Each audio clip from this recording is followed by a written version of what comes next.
memory is formed, does it represent what you actually have experienced? Can memory be planted or distorted in any way? Let me show you a series of experiments that actually studies precisely this. First, I want you to look at a set of cards in my hand. I want you to remember what's on these cards. 5 cards altogether. Okay, now is the time for recall. In the 5 cards that I've showed you, was there a 3 in the card? If there was, which suit was the 3 in? Was it a 3 of heart, a 3 of spade, a 3 of diamond, or a 3 of club? Which one is it? Now, I want you to close your eyes and try to recall that 5 cards you've just seen and tell me which one was the 3 in. Now, let me try to show you the card again. The 3 was actually in neither of the 4 suits that I described. But actually, when most people see this, they don't find the 3 as a very strange card. Some people would encode the 3 as a 3 of hearts, encoding the shape of the card 3. And some people would encode it as a 3 of spade, encoding the color. As you see, when most people are trying to remember things, that memory is guided by their assumptions and expectations. Because we're very familiar with the playing card, we would naturally assume that this hand of card I showed you is no different from the normal set of cards. Every card would belong to one of the suits that you're familiar with. Even though one of them, let this one be a black 3 of hearts, does not belong to any of these suits, we will still encode it and put it to a category that we are familiar with. This is memory distortion. Memory distortion can have very severe consequences in legal circumstances, in terms of eyewitness testimonies. In the case of court, an eyewitness needs to recall very precisely what happened during the scene and recall honestly what he or she had seen. But can memories be distorted or misled in any predictable fashion? Elizabeth Loftus and his colleagues have spent decades investigating into false memory. Professor Elizabeth Loftus was involved in a legal case as the memory expert. It's a very tragic case in some ways. In that legal case, a man was accused of rape, of something that he didn't commit at all. In a photo lineup, when his photo was put together with other suspects, the rape victim said that she was pretty sure that the man was the person who raped her. At the final day of legal judgment, the victim was absolutely certain that he was the perpetrator. As a consequence, he received very severe punishment and sentencing. He gave up all hope to the legal system and was in great distress. His case ended when he was helped by a journalist who helped to find the true rapist. But even long after this case has been settled, Professor Elizabeth Loftus has been still investigating into false memory. Among many of her experiments, the most well-quoted one is about a traffic accident. Several groups of volunteers were called into the lab and shown a video about 2 cars involved in a traffic accident. At a later date, these groups of participants were called back into the lab and were asked a question. The question was about the speed of the cars at the time of the accident. However, the way the questions were framed actually differed, and as a consequence, the estimated speed differed group by group. One group was asked how fast the cars were going when they smashed into each other. Another were asked how fast the cars were going when they collided into each other. And then other questions include when they contact each other, when they hit each other, when they collided into one another. You can see, despite the different wordings, the questions were essentially the same. The question was about asking the participant to recall at the day of the event what actually happened between the cars, and ask them to recall the speed at the time the video was shown to them. But at a later date, the different ways of leading a question actually resulted in different answers. These are average estimates, and the two groups differ significantly. If you recall a traffic advertisement, the difference between 40 miles an hour and 30 miles an hour makes a huge difference, a difference of life and death. In one of the public advertisements shown by the Transport Bureau, it's shown that if you are driving at 40 miles an hour and hit a person, then that person's survival rate is only 20%. However, if you have been driving for 30 miles an hour and hit a person, then the survival rate becomes 80%. So it's a huge difference. And if legal sentencing relies on such estimates, then the difference of sentencing can be drastically different. In Elizabeth Loftus' experiment, we can see that by asking different leading questions, you can guide an eyewitness to estimate differently.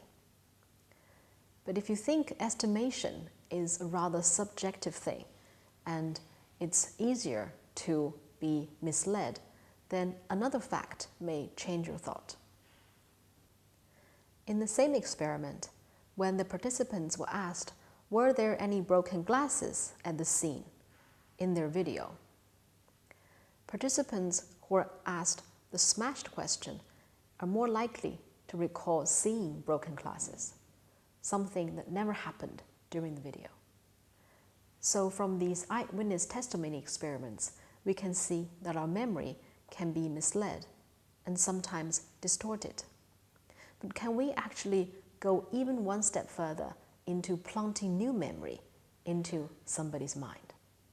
This is close to science fiction, but what I'm going to tell you is that such things have already been done by psychologists. Dr. Kimberly Wade, a former colleague of mine at University of Warwick, has been studying false memory and memory distortions in her career. In one of the most classic experiments, what she has done is implanting childhood memories into volunteers' mind. In her experiment, she called in volunteers helping to study a memory project.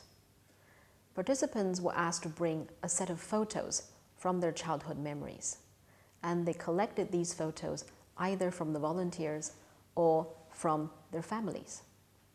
These photos are something like this: childhood photos when the volunteer is about 4 to 6 years of age.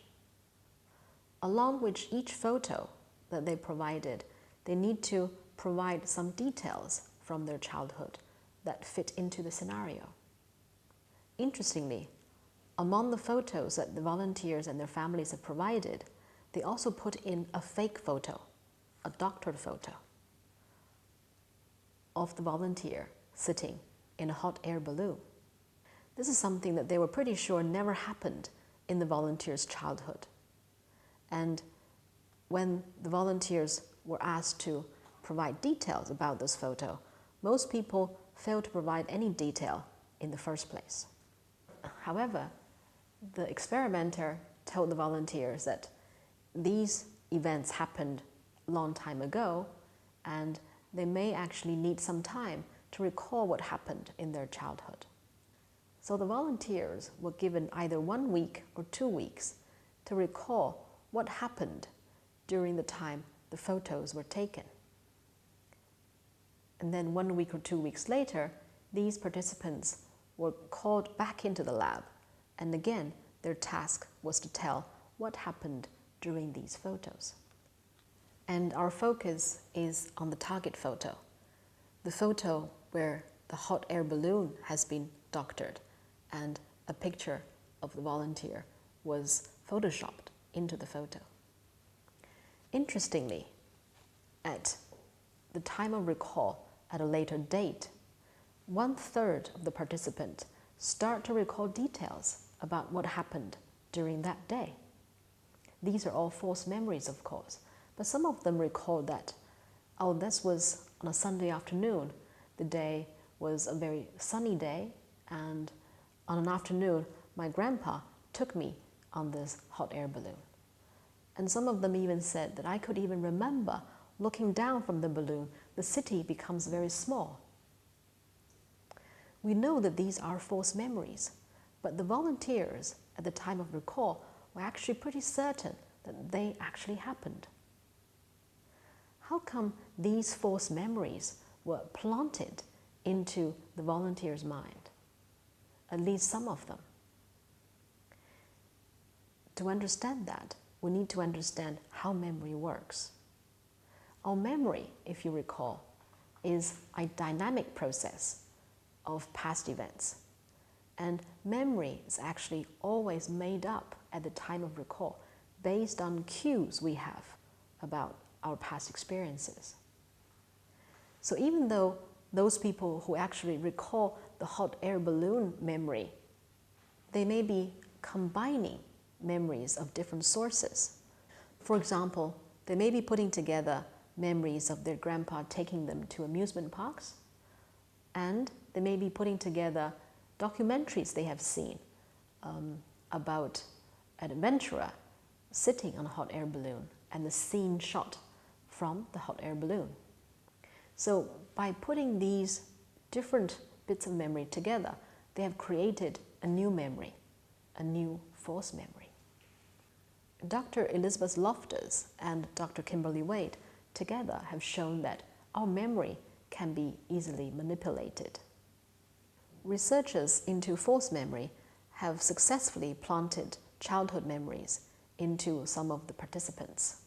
In one study, they planted the memory that the child was lost in the shopping mall and was later found by an elderly person. They planted this memory successfully among almost half of the volunteers. And some of these memory implantation occurs with drastic or traumatic memory. Researchers in this field have successfully planted memory about the volunteer drowning as a child or being abducted by someone and later found by the police.